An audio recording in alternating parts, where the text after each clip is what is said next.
아멘. 대한민국이 전 세계의 경제 순위가 2020년도에는요 10위였습니다. 2024년도가 조금 이렇게 떨어졌는데도 지금 대한민국이 전 200개가 넘는 나라 중에서 경제 순위가 14위에 있습니다. 여러분, 대한민국 군사력은 몇인 줄 아십니까? 군사력은 전 세계에서 5위입니다. 1등이 미국, 그 다음에 러시아, 그 다음에 중국, 그 다음에 인도 다음으로 전 세계에서 군사력이 대한민국이 5위입니다. 5위. 막강한 군사력이죠. 아이러니하게도 우리가 대치하고 있는 북한의 군사력은요 36입니다. 군사력으로는요 북한하고 대한민국이 비교가 안 될 정도입니다. 여러분, 대한민국의 교육 수준은 몇인 줄 아십니까? 전 세계 1등입니다. 대학 진학률 1등이고 핀란드와 전 세계에서 1등, 2등을 다투고 있는데 대한민국의 교육 수준이 전 세계 1등입니다. 1등. 그리고 대학 진학률도 1등이고 문맹은 제로에 가까울 정도로 전 세계 교육 수준은 1등입니다. 여러분, 대한민국의 교육과 경제 수준은 전 세계에서 선진국 중에서도 탑 클래스에 있게 됩니다. 그런데 아직도 우리에게 수준이 낮은 분야가 있습니다. 그것은요 정치 분야입니다. 우리 정치는요 전 세계에서 부끄러울 정도로 수준이 낮는 것을 볼 수가 있습니다. 교육과 경제의 수준에 비해서 정치의 수준이 낮은 것을 제가 방송을 보니까 어떤 전문가는 이렇게 분석하고 있습니다. 유럽의 선진국들은요 1600년대에 청교도 혁명이 일어났습니다. 지금으로부터 한 1600년 전에 1600년대에 청교도 혁명이 일어나서 정치적으로 사회적으로 혁명이 일어났습니다. 그래서 그 청교도 혁명이 200년 동안 정치적으로 사회적으로 굉장히 탄탄하게 갖추는데 유럽에서는 200년이 걸렸습니다. 그 정치적으로 사회적으로 탄탄한 가운데에서 1800년대에 200년 가운데에 정치적 안정을 두고 1800년대에 산업혁명이 일어났습니다. 그래서 100년 동안 산업혁명 100년 동안에 엄청난 이제 산업이 경제가 발전을 했죠. 그 다음에 100년 후에 1900년에는 유럽에서는 교육혁명이 일어났습니다. 그래서 100년 동안 교육이 굉장히 탄탄하게, 첫 번째는 정치 사회혁명이 200년간 1600년대에 있었고, 두 번째는요 산업혁명이 100년간 1800년대에 있었고, 마지막 세 번째로는요 1900년대에 교육혁명이 100년간 있었습니다.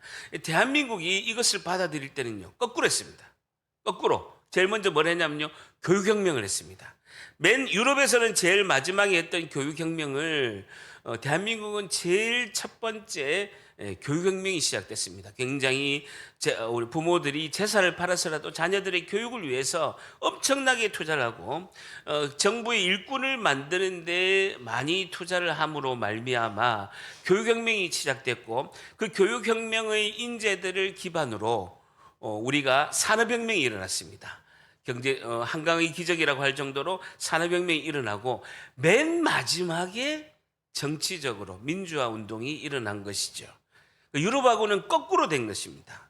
유럽은 정치, 그 다음에 산업혁명, 그 다음에 교육혁명이 있었는데, 대한민국은 거꾸로 하다 보니까 교육혁명이 있고 나서 그 다음에 많은 우수한 인재들이 산업 현장에서 일을 함으로써 한강의 기적, 경제가 일어나게 되고, 그 마지막에 지금 정치를 하다 보니까 민주적이고 민주화 운동이 지금 시간이 많이 걸린 것. 유럽에서는 200년, 400년 동안 이룬 것을 우리가 100년 안에 다 이루려고 하니까 부작용이 있고, 그 다음에 정치가 가장 지금 수준이 낮은 것을 볼 수가 있습니다.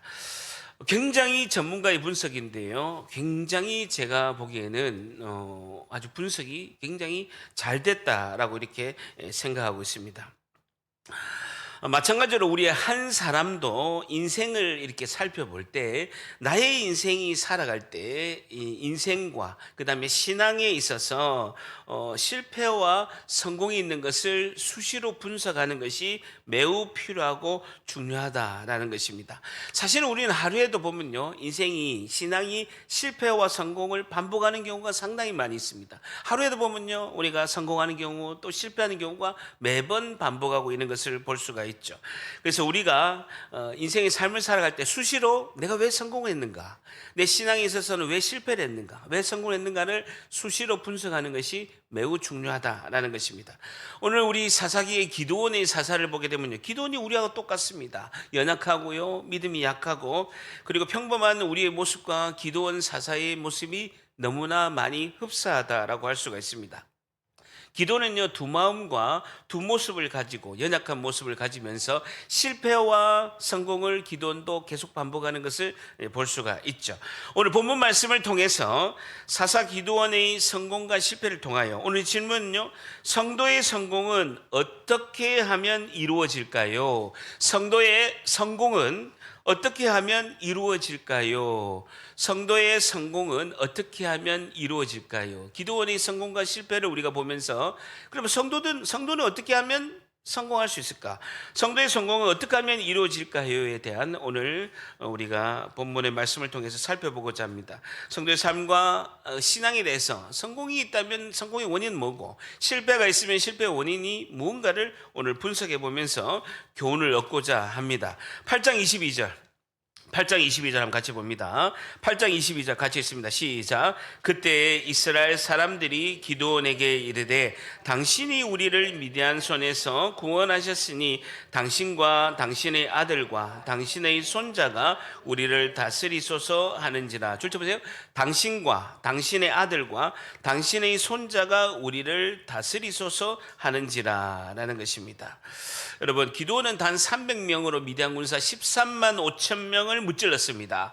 아주 대군을 무찔러서 이스라엘 국민들이 보기에는요, 아니 기드온을 보니까 우리 왕으로 삼으면 좋겠다라고 생각이 한 거죠. 그래서 최초로 백성들이 기드온에게 왕이 되어달라고 요청하고 있습니다. 대단한 요청입니다.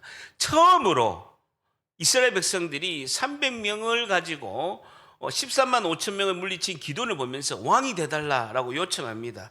기드온은 이스라엘에서 실력자로, 막강한 실력자로 갑자기 부상하게 됩니다. 그뿐만 아니라 보세요, 본문에 보세요. 당신과 당신의 아들과 당신의 손자 대대로 세습적으로 왕에 오르도록 왕권을 유지했으면 좋겠다라고 하는 것입니다. 아마도 세상에서 이보다 더 큰 성공은 없었을 것입니다. 근데 여러분, 기드온의 반응을 보게 됩니다. 기드온이 이 말을 들을 때 예상 밖의 대답을 하는 걸 볼 수가 있습니다. 23절에 다시 보게 되면 23절에 같이 있습니다. 시작. 기드온아 기드온에게 이르되 내가 너희를 다스리지 아니하겠고 나의 아들도 너희를 다스리지 아니할 것이요 여호와께서 너희를 다스리라. 출처 보세요. 여호와께서 너희를 다스리라 하니라라는 것입니다. 하나님께서 함께 하심으로 기적적으로 전쟁을 승리한 것을 다 알기 때문에 왕이 되돌라는 이스라엘 백성의 요구를 기드온은 거부하게 됩니다. 그러면서 기드온의 이 고백, 내가 너희를 다스리지 아니하겠고 나의 아들도 너희를 다스리지 아니할 것이다. 그러면서 여호와께서 너희를 다스리라. 이 기드온의 이 고백은요, 이 기드온의 성공의 최정점에 있는 걸 볼 수가 있습니다. 기드온의 이 입술의 고백, 이 순간적인 이 고백이야말로 기드온이 인생에 있어서 그리고 신앙에 있어서 최정상의 정점을 찍은 것을 볼 수가 있습니다. 기드온이 그 백성들의 요청을 거부한 이유는 왕이신 하나님만을 섬겨야 한다라고 고백하는 것은 기드온의 인생에 있어서, 기드온의 신앙에 있어서 최고의 성공의 순간이라고 할 수가 있습니다. 기드온은 보잘것없는 겁쟁이 농부였습니다. 그는 사람들이 미디안 군사들을 피해서 타작마당에서 밀을 이렇게 껍질을 벗게 되는데 포도주 틀에서 숨으면서 살 정도로 겁쟁이였습니다. 근데 하나님께서 순종하는 기드온을 쓰셔서 13만 5천 명을 승리하는 대전쟁의 승리를 하나님이 하셨습니다. 기드온은 지금 현재 자기 위치를 정확하게 파악하고 전쟁의 승리는 하나님께 모든 영광을 돌렸습니다. 굉장히 성공의 최정점을 찍은 것을 볼 수가 있죠. 오늘 첫 번째, 성도의 성공은 어떻게 하면 이루어질까요? 오늘 첫 번째, 성도는 겸손히 감사하며 하나님께 모든 영광을 드립니다. 성도는 겸손히 감사하며 하나님께 모든 영광을 드립니다 라는 것이죠. 성도는 겸손히 감사하며 하나님께 모든 영광을 드립니다. 이것이 성도의 성공의 첫 번째 지름길이라는 것입니다. 겸손히 감사하며 하나님께 모든 영광을 드립니다 라는 겁니다. 현대인들은요, 성공에 대한 강박감이 있습니다. 끊임없이 성공해야 된다라는 생각에 사로잡혀 있는 것이죠.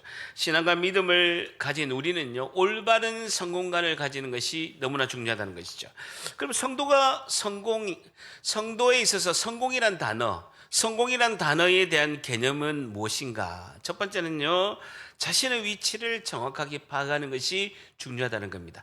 성공이란 뭐냐? 자신의 위치를 정확하게 파악하는 겁니다. 여러분, 회사에서 대리사원이 사장 행동을 하면 안 됩니다. 그죠? 그리고 사장은 사장답게 행동한 것처럼 자신의 위치를 정확하게 파악하는 것이 성도의 성공의 첫 번째죠. 항상 작은 것에 감사하고 나 같은 죄인을 구원하신 하나님께 영광을 돌리는 것. 그것이 자신의 위치를 잘 파악하는 거죠. 기도는 그걸 잘한 거예요. 현재까지는 매우 잘한 걸 볼 수가 있습니다. 두 번째는요, 성도의 진짜 성공은요, 섬김입니다. 섬김. 하나님께서 나에게 건강도 주시고 열정을 주시고 물질을 주신 이유는요, 하나님께서 교회를 잘 섬기라, 그리고 어려운 이웃을 잘 섬길 수 있는 것이 진짜 성도의 성공이라고 할 수 있는 것이죠. 두 가지. 첫 번째, 자신의 위치를 잘 파악하고, 두 번째는요, 섬김이 진짜 성공이다라는 것입니다. 여러분, 저를 보세요. 살전에 제가 수요일 날 이제 수술을 하기 위해서 서울에 병원 가기 위해서 서울역에 이제 도착을 했습니다. 이게 꽤 정밀한 수술이고, 제가 뭐 몇 년 전에 이제 반대편 눈을 큰 수술을 했기 때문에 굉장히 이제 기차 안에서 기도하면서 갔습니다. 하나님, 이 굉장히 예민하고 정밀한 수술인데 하나님, 수술이 좀 잘 되게 해주시고 후유증 없이 잘 나아서 교회를 잘 섬길 수 있도록 은혜를 달라 하면서 2시간 40분 동안 KTX 타고 가면서 제 아내와 계속해서 이제 기도하면서 이제 갔죠. 그러면서 제가 하나님께 이렇게 기도했습니다. 하나님, 이 수술이 좀 잘 될 수 있다라는 표징을 하나님 이 종에게 좀 주셨으면 감사하겠습니다 라고 기도를 했습니다. 하나님이 사인을 줬으면 좋겠다. 왜냐하면 이제 제가 막 수술에 대한 두려움 이런 것보다는 혹시나 수술이 눈이 잘못되면 좀 후유증이 있기 때문에 좀 이렇게 잘 수술을 하나님께서 은혜롭게 잘 해주시겠다라는 표징을 좀 보여주시면 좋겠다라고 KTX 안에서 이제 기도하면서 갔죠. 서울역에서 내려서 이제 4호선 이천역으로 이제 병원으로 이제 가는데, 이제 4호선으로 이제 가는 쪽으로 이렇게 가다 보니까 몸이 좀 불편한 분이 이렇게 바구니를 놓고 이제 구걸하는 것을 이제 제가 봤습니다. 근데 이제 서울역에 보면요, 여러 가지 좋지 않은 이유로 이런 분들이 꽤 많아요. 뭐 여러 가지 이제 조직적으로 이렇게 하는 것도 제가 잘 알고 있기 때문에 어쨌든 이런 분들이 많아서 그냥 쓱 지나쳤죠. 한 10m 이상을 캐리어를 들고 제가 가다가 마음이 좀 불편한 거예요. 마음이 좀 불편하고 해서 다시 한 10m 이상을 돌아가서 그분에게 지갑에서 제가 돈을 꺼내서 지폐를 이제 손에 잡아드리면서 한 2초 정도 복음을 전했습니다. 교회에 가셔서 예수님 믿어서 꼭 천국에 가세요 하고 이제 휙 돌았었죠. 근데 그분이요, 몸을 벌떡 일으키면서 이렇게 얘기했습니다. 목사님, 하나님께서 기도 응답하시고 목사님이 잘 되도록 하나님께서 하실 겁니다 이러는 거예요. 여러분, 제가 목사인 걸 어떻게 알겠습니까? 그러면서 세 번이 얘기하는 거예요. 목사님, 잘 될 겁니다. 그래서 제가 조용히 이러는데 뒤에서 듣는데 목사님, 잘 될 겁니다 이러는 거예요. 와, 제가 얼마나 눈물 흘렸는지 모릅니다. 제 기차 안에서 2시간 전에 기도했는데 하나님, 표징을 보여주세요. 근데 그분의 입술을 통해서 하나님께서 기도 응답을 하신 거예요. 너무 은혜롭습니다. 뭐 수술을 하는데도 기도하는데도 성령이 확 감싸서 제 왼쪽 눈을 이렇게 탁 만지는 은혜를 경험하고 너무너무 응답에 많이 이제 하나님께 감사드렸습니다. 사랑하는 성도 여러분, 오늘 신앙에 있어서 굉장히 중요한 원리를 제가 오늘 말씀드리려고 합니다. 굉장히 중요한 원리입니다. 여러분, 오늘 이거 하나만 깨달으면 신앙에 있어서 성공은 우리의 개념은 확실히 잡을 수 있는 것입니다. 여러분, 우리가 성경에서 강조한 것처럼 하나님 말씀에 순종하고 기도하면, 하나님께 또 기도를 올려드리면 하나님께 기도받고 우리가 복을 받는 줄 믿습니다. 여러분, 하나님께 순종하고 우리가 하나님께 정직한 마음으로 하나님께 기도 올리면 하나님은 반드시 응답하고 우리에게 복을 내려주시는 하나님인 줄 믿습니다. 여러분, 우리가 하나님께 기도 응답 받는 걸 이렇게 생각합니다. 보통 우리가 하나님께 내가 기도 응답 받았다라고 하는 것을 하면요, 두 가지를 생각합니다. 첫째, 돈을 많이 벌고, 두 번째는요, 내 명예가 올라가는 것이 기도 응답이라고 생각합니다. 그렇게 생각해요, 해요? 해죠. 한다고 솔직하게 그렇게 생각합니다. 기도응답은 돈을 많이 벌고 내 명예가 올라가는 것이 기도응답이라고 보통 생각하는 것이죠. 기도응답을 보통 소원 성취, 문제 해결로 기도응답을 많이 생각합니다. 대한민국의 소원을 순위를 보니까요, 첫 번째 물질 소유, 두 번째 외모, 깜짝 놀랐어요. 외모가 두 번째, 그리고 세 번째가 학벌, 네 번째가 명예. 이것이 기도응답으로 생각하는 경우가 많이 있다라는 것입니다. 여러분, 자, 하나님께, 하나님 말씀에 순종하고 하나님께 우리가 정직한 마음으로 기도를 올려드리면 하나님께서 약속하신 복을 내려주십니다. 근데 그 복이 우리가 돈이 많고 우리의 명예가 올라가는 것으로 생각하는 경우가 많이 있습니다. 근데 성경에서는요, 어디에도 돈을 많이 벌고 우리의 명예가 올라가는 것이 하나님이 주신 복이라고 말씀하는 경우는요, 어디에도 없습니다. 어디에도 없다라는 것입니다.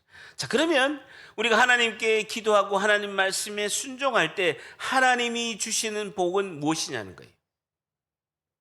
성경에서 말씀하시는 하나님이 주시는 복은 무엇이냐는 거예요.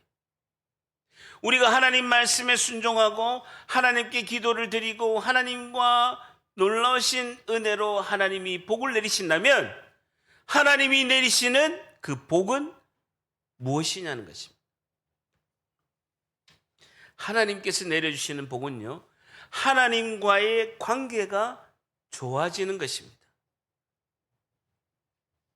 저를 따라합니다. 하나님께서 내려주시는 복은 하나님과의 관계가 좋은 것이다.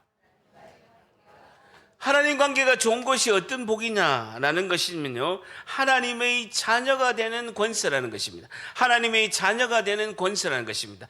하나님의 자녀로서 우리가 하나님께 기도하면 하나님이 즉시 들으신다는 거예요. 우리의 기도를 전능하시고 온 우주 만물을 창조하신 하나님이 우리가 기도하면 우리의 기도를 즉시 들으신다는 거예요. 근데 응답은 하나님의 때에 하나님의 방법으로 하나님이 하신 줄 믿습니다. 그 시기와 그 결과와 그 방법은 하나님이 정하신다는 거예요. 그것이 복이라는 것입니다. 예수님께서 세 계명을 주셨습니다. 하나님을 사랑하라. 그리고 하나님을 사랑하는 것은 꼭 이와 같으니 이웃을 내 몸과 같이 사랑하라 라고 마태복음 22장에 예수님이 말씀하셨습니다. 그러면 이웃을 사랑하라 실천을 하면요, 하나님이 어떤 복을 주시느냐, 이웃과의 좋은 관계가 된다는 거예요. 이웃과의 좋은 관계가 되는 것이 하나님 주시는 복이라는 것입니다. 세상은 거꾸로 돈과 명예를 위해서, 자기 소원을 위해서 하나님과의 관계, 이웃 관계를 해치는 경우가 많이 있습니다. 온 천지 만물을 창조하시고 온 우주 만물을 통치하신 하나님께서 순종하시는 자에게 하나님 관계, 그리고 이웃 관계가 좋아지시는 복을 주실 줄 믿습니다. 그렇게 되면요, 하나님께서 오늘 우리 그 교수님 있잖아요. 김영석 교수님. 지금 105세시거든요. 오늘 5분 영상이요, 설교 내용하고 너무 똑같은 거예요. 그분이 10명의 가정의 10명의 식구들을 하는 가정으로서 돈을 쫓다가 나중에는 중요하고 선한 일을 쫓다 보니까 돈과 명예가 따라오는 것을 경험했다라고 김영석 교수님, 연세대 교수님의 간증을 들어봤습니다. 마찬가지로 우리가 하나님과의 관계, 이웃과의 관계를 위해서 그 하나님의 복을 우리가 받는다면 돈과 명예는, 물질과 우리가 명예는요, 하나님께서 부어주실 줄 믿습니다. 그냥 따라오는 거예요. 순서가 바뀌면 안 된다라는 것이죠. 여러분, 하나님께 복을 받는 건요, 하나님 관계가 좋아지는 거예요. 그러면 내 기도를 들으시고, 여러분 보세요. 2시간 전에 기도했는데 하나님이 그 구걸하는 한 사람을 통해서, 몸이 불편한 한 사람을 통해서 하나님이 응답하시잖아요. 즉시 응답하시잖아요. 하나님과의 관계가 좋아지면요, 온 우주 만물을 통치하시고 그 온 우주 만물의 왕이 되신 하나님께서 우리에게 충만한 은혜로 부어주실 줄 믿습니다. 하나님과의 관계가 최우선이에요. 하나님을 사랑하라. 이것은 똑같으니 이웃을 내 몸과 같이 사랑하라 라고 이렇게 말씀하십니다. 신앙의 중요한 진리를 여러분 잘 깨달으시기를 바랍니다.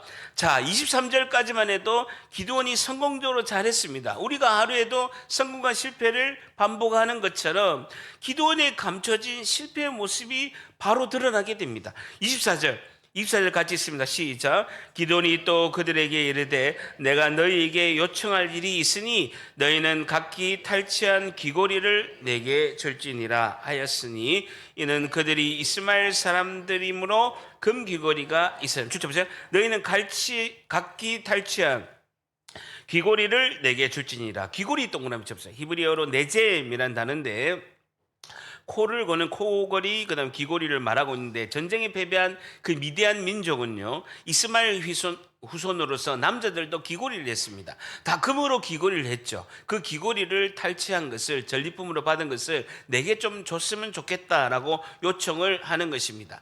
마치 출애굽했을 때, 이스라엘 백성이 출애굽했을 때 모세가 시내산으로 갔습니다. 40일에도 안 내려오는 거예요. 그래서 이스라엘 백성들이 출애굽할 때 금을 가지고 나왔거든요.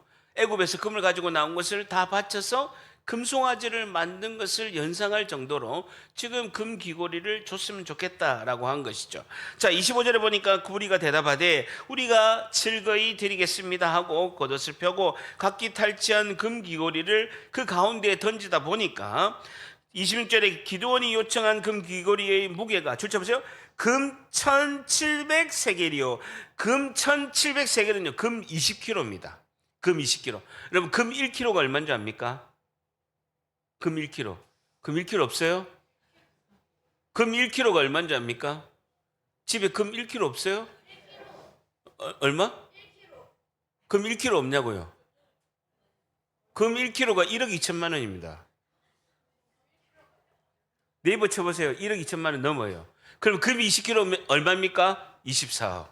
꽤 큰 전리품으로서는 꽤 큰 돈입니다. 금 24억 원어치를 이스라엘 백성들이 다 이렇게 내놓게 되는 것이죠. 자, 27절 보세요.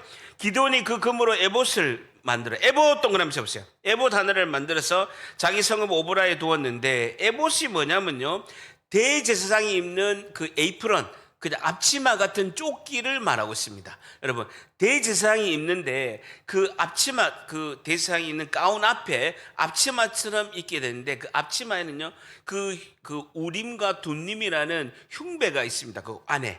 그래서 하나님 뜻이 무엇인가, OX를 할 때 그 흉배를 가지고 딱 끊을 때, 하나님 뜻이 O 하지 마라, 해라, 이것을 아는 그 앞치마가 이제 에봇이라고 하는데, 출애굽기 보게 되면, 출애굽기 말씀하게 되면 이것이 출애굽기 39장 2절에 보게 되면 원래는 금실하고 청색실하고 자색 홍색 실과 가늘게 꼰 배실로, 그러니까 5개의 실로 만들게 되는데, 그것을 금으로 지금 만들려고 한 것이죠. 금으로 에봇을 하나를 만들어서 자기 성읍 오브라에 두었는데, 온 이스라엘이 그것을 음란하게 위함으로 그것이 기드온과 그의 집에 올무가 되었다라는 것입니다.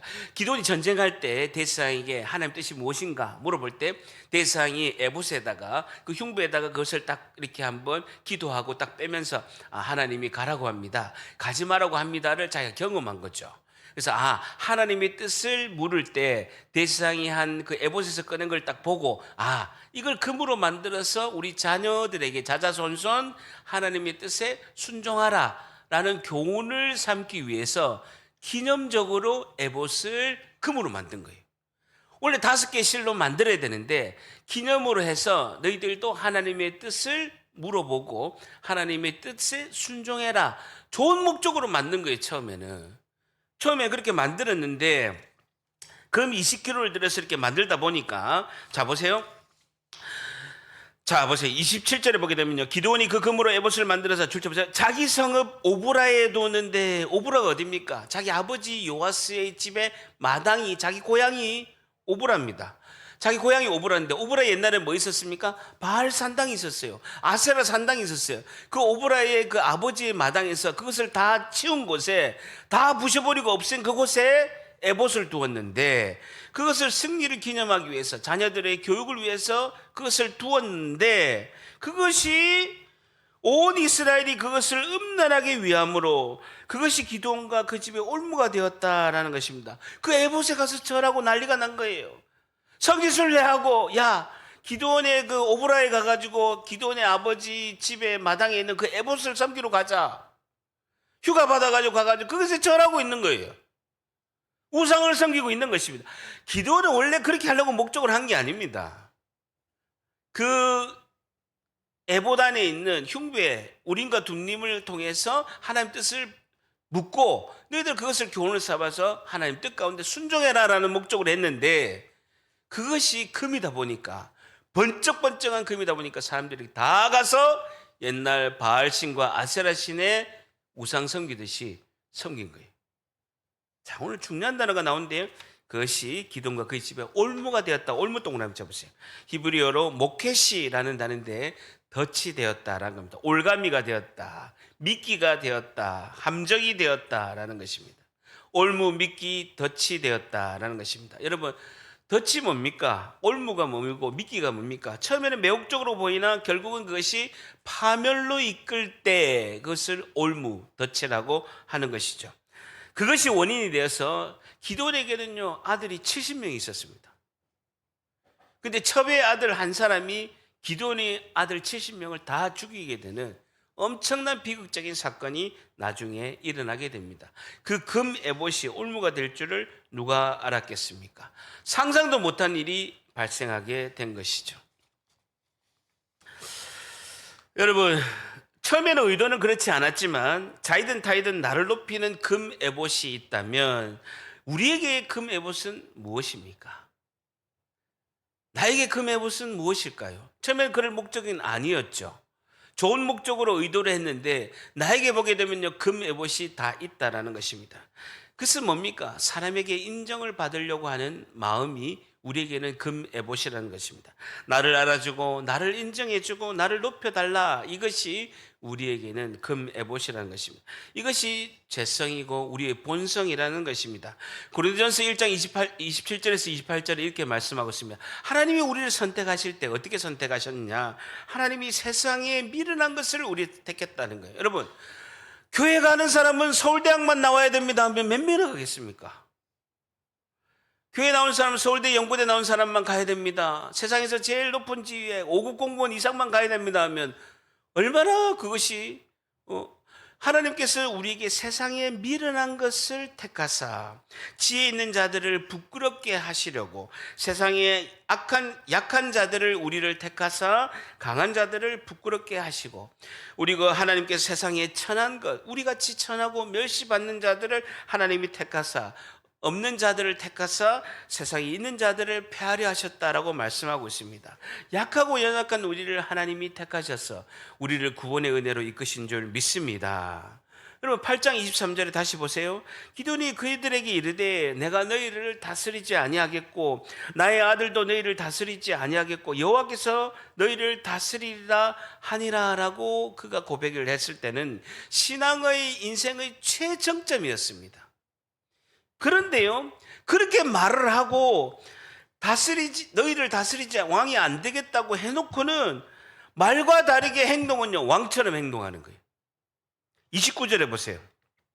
8장 29절에 보게 되면 요아스의 아들 여룻바알은 기드온을 말하고 있습니다. 기드온의 다른 이름 여룻바알이 돌아가서 자기 집에 거주하였는데 기드온이 아내가 많으므로 그의 몸에서 낳은 아들이 몇 명이라고요? 70명이라는 겁니다. 여러분, 아들이 70명이요, 딸도 70명입니다. 여러분, 실제 왕이 안 되겠다 하면서 행동은요, 왕처럼 하는 거예요. 여러분, 자신이 가만히 보니까요, 300명으로 인해서 일약 스타가 됐습니다. 13만 5천 명을 무찌르는 전쟁의 일약 스타가 됐습니다. 그리고 자기가 교육의 목적으로, 자손들에게 교육의 목적으로 자신의 고향에다가 아버지의 집 마당에 옛날에 바알 산당을 허문 그 자리에다가 에봇을 갖다 놨는데 사람들이 성지순례 하는 거예요. 계속 와서 절하는 겁니다. 가만히 보니까 왕이 안 되겠다고 해놓고 왕처럼 행동하는 거예요. 모든 권력이 자기에게 쏠리다 보니까 아내도 많이 얻고 아들도 70명이나 낳은 것입니다. 말과 행동이 다른 것을 볼 수가 있죠. 왕처럼 살지 않겠다 해놓고 왕처럼 산 것을 볼 수가 있습니다. 실제 왕 같은 삶을 거절했어야 되는데 기드온의 실패 원인은 거기에 있다는 것입니다. 말과 삶과 행동이 다른 모습을 보게 됩니다. 오늘 두 번째, 성도의 성공은 어떻게 하면 이루어질까요? 두 번째, 말과 삶이 같아야 합니다라는 것입니다. 말과 삶이 같아야 합니다라는 것이죠. 말과 삶이 같아야 된다라는 것입니다.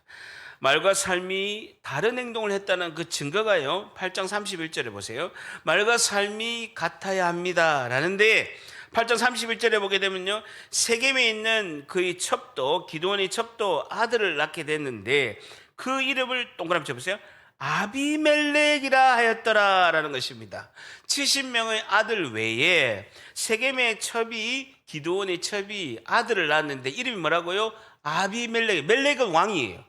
아비는요, 아버지를 말하고 있습니다. 히브리어의 아비나 우리나라의 아버지나 똑같은 말입니다. 아비는 뭐라고요? 아버지는, 멜렉이 뭐라고요? 왕이다는. 그러니까 자기가 첩이 아들을 낳았는데 아버지가 이름을 지어줬는데, 기드온이 이름을 지었는데 이름이 뭐라고요? 아버지는 왕이다 라고 이름을 지은 거예요. 자신은 왕이 되지 않겠다 해놓고 첩의 아들 이름을 아버지는 왕이다 라고 이름을 지은 거예요. 말과 행동이 다른 것을 볼 수가 있죠. 여러분, 나의 입술의 고백이 매우 중요하지만 더 중요한 것은요, 일상의 우리의 삶이 말대로 실천하는 것이 너무나 중요하다는 것입니다. 예수님 나의 주인이시다 라고 우리가 늘 고백합니다. 그러면서 우리가 나에게 있어서 금에봇, 다른 사람으로 인정받는 것을 위해서 살고 있지 않는가를 우리가 생각해 봐야 된다라는 것입니다. 나를 알아달라는 그 인정의 욕구를 넘어서야, 인간의 본성을 넘어서야 우리가 하나님께서 크게 쓰시는 줄 믿습니다. 여러분, 대한민국에 있어서 말과 행동이 제일 다른 사람이 누구예요? 누구예요? 말과 행동이 다른 사람이 누굽니까? 국회의원이잖아요. 국회의원. 누구라고요? 국회의원 막 우리 선거할 때는요, 뭐 다 해줄 것처럼 하지만 국회의원들은, 그러니까 정치가 지금 제일 꼴등이에요. 우리가 교육이 1등이고 전 세계 1등이고 우리가 경제 수준이 10위권이고 정치 수준은 제가 보기엔 거의 꼴등 수준이에요. 말과 행동이, 우리 위정자들, 정치인들이, 그 국회의원들이 말과 행동이 틀린다는, 그것이 제일 문제다라는 것이죠. 여러분, 우리도 이렇게 가만히 생각해 보면요, 우리가 기도를 많이 합니다. 하나님, 우리 자녀들 좋은 대학 가게 해주세요, 좋은 직장 가게 해주세요라고 기도를 많이 합니다. 그리고 뭐 하나님께서 또 좋은 대학, 좋은 또 직장 가게 하면요, 하나님께 또 영광 드리고 하나님께 기도 응답 받았다고 하나님께 감사를 드립니다. 여러분, 좋은 대학 나오고 좋은 직장에 나오고 들어갔는데 가만히 보니까 주일 성수가 안 되는 거예요. 주일날 예배를 드려야 되는데 주일 성수가 어려운 거예요. 그런데 주일에 예배를 드리고 하나님께 영광을 돌려야 되는데 직장이 걸림돌이 되는 것이죠.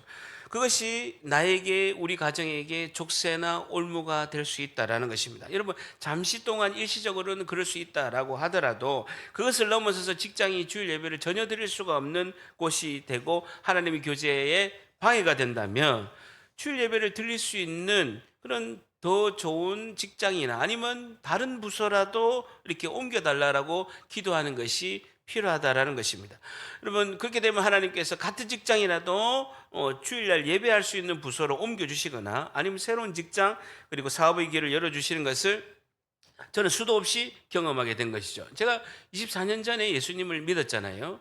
여러분, 24년 전에 건설 현장은요, 일요일마다 제가 현장을 빠져서 예배 드리는 건요, 거의 불가능합니다. 전 대한민국 건설 현장이 토요일 날 쉬고 일요일 날 쉬고 교대 근무를 하게 돼 있습니다. 항상 교대 근무를 하게 되는데 저는 예수님 믿자마자 엄청 기도를 많이 했습니다. 하나님 주일 예배에 들릴 수 있도록 주일마다 좀 쉬게 해달라. 근데 현장의 여건상 그것이 불가능한 거예요. 근데요, 정말 평일 동안 토요일까지는 열심히 하고 성과를 많이 냈습니다. 그리고 윗분들한테 일요일만 꼭 교회를 가야 되니까 쉬게 해달라고 요청했으면 굉장히 핍박도 많았습니다. 많은데도 워낙 일을 잘하고 성과를 내니까 어떻게 할 수 없는 거예요. 마지막엔 제가 그랬습니다. 제가 일요일 날 쉬어서 교회를 가지 못한다면 회사 그만두겠습니다라고 한 거예요. 근데 아무도 그만두라 말을 못하는 거예요. 제가 그만두면 자기들이 다 일을 해야 되거든. 그러니까 하나님 주일날 예배 드릴 수 있고 하나님 관계를 잘할 수 있는 은혜를 달라라고 이렇게 기도될 줄 믿습니다. 그래서 제일 중요한 것은 하나님 관계가 제일 중요하다는 것입니다. 자, 하나님 관계를 맡고 있는 것을 이제 가장 하나님께서 온전치 못한 것을 이렇게 우상 숭배를 할 때 기드온의 후손들의 결과가 있게 됩니다. 8장 33절. 그 기드온들의 후손들의 결과는 8장 33절 같이 있습니다. 시작. 기드온이 이미 죽음에 이스라엘 자손이 돌아서서 바알들을 따라가 음행하였으며 또 바알브릿을 자기들의 신으로 삼. 이스라엘 자손들이 돌아서서 동그라미 좀. 돌아서서라는 단어가 슈브라는 단어인데요, 하나님께로 돌아서는 것을 회개라고 하고, 그리고 악으로 돌아서는 것을 죄라고 합니다. 우상숭배, 음란, 이게 죄를 저질렀다라는 것이죠. 여러분, 이스라엘 자손들이 하나님 바알과 아세라 산당을 다 무너뜨리고 하나님께로 돌아간 그 자리에 다시 바알을 하나님 대신 섬기는 것을 볼 수가 있죠. 기드온의 이전 상태로 바로 돌아간 걸 볼 수가 있습니다. 바로 후손 때, 여러 대대도 가지 않고 바로 후손 때 다시 바알을 섬기는, 우상 섬기는 것을 돌아간 것을 볼 수가 있죠. 하나님을 떠나고 하나님의 그 비어있는 그 자리에 내가 주인된 우상이 다시 차지한 것을 볼 수가 있습니다. 여러분, 말과 다른 삶을 살고 내가 가장 좋다고 생각하는 그것을 따르게 되면 그것이 결국 나를 올무와 족쇄와 덫이 되게 한다라는 것이죠. 그러면 해결 방법이 없느냐? 해결 방법이 있다라는 것이죠. 그것이 말과 삶을 다르게 하고 내가 가장 좋아하는 것이 나를 지배할 때 성경은 그 답을 제시하고 있습니다. 34절. 33절에 보게 되면 기드온이 이미 죽음에 이스라엘 자손이 돌아서서 바알을 따라가 음행하였으며 또 바알브릿을 자기들의 신으로 삼고. 34절이 해답입니다. 34절 같이 있습니다. 시작. 이스라엘 자손이 주의 모든 원수들의 손에서 자기들을 건져내신 여호와 자기들의 하나님을 기억하지 아니하며. 주쳐보세요. 여호와 자기들의 하나님을 기억하지 아니하며 라는 것입니다. 자기들을 살리신 여호와 하나님을 기억해야 된다는 것입니다. 여러분, 이스라엘을 그 평범한 농부를 들여서 위대한 용사로 만드신 그 하나님, 그 하나님이 하신 그 역사를 늘 기억해야 된다는 것입니다. 시간이 흐르면 하나님에 대한 은혜를 우리가 잊어버립니다. 기억이 사라진다. 그러니까 죄를 짓게 되고 우상을 섬기게 된다는 것이죠. 하나님의 은혜에 대한 기억을 떠올리고 계속 생각할수록 내 마음은 하나님께 사로잡히고 하나님이 기뻐하는 백성이 될 줄 믿습니다. 마지막 세 번째, 성도의 성공은 어떻게 하면 이루어질까요? 세 번째, 하나님이 베푸신 은혜를 늘 기억하여야 합니다라는 것이죠. 하나님이 베푸신 은혜를 늘 기억하여야 합니다라는 것입니다. 하나님이 베푸신 은혜를 늘 기억하여야 합니다라는 것입니다. 하나님이 베푸신 은혜를 늘 기억하여야 합니다라는 것입니다. 하나님이 베푸신 그 은혜, 첫사랑을 기억하고 하나님이 베푸신 은혜를 기억하는 것이 신앙에서 가장 중요하다라는 것입니다. 성도에 있어서 진정한 성공은 하나님의 인도하심을 따라 순종하고 하나님의 뜻을 따라 살며 자녀에게 이것을 온전히 가르치는 것이 성공의 가장 중요한 것이라고 할 수가 있습니다. 이번 한 주도 하나님 앞에 겸손히 감사하고 하나님께 모든 영광을 드리며 말과 삶이 같은 삶을 살고 하나님이 베푸신 은혜를 늘 기억함으로 주님의 복된 하나님의 백성들 다 되시기를 예수님의 이름으로 간절히 축복합니다.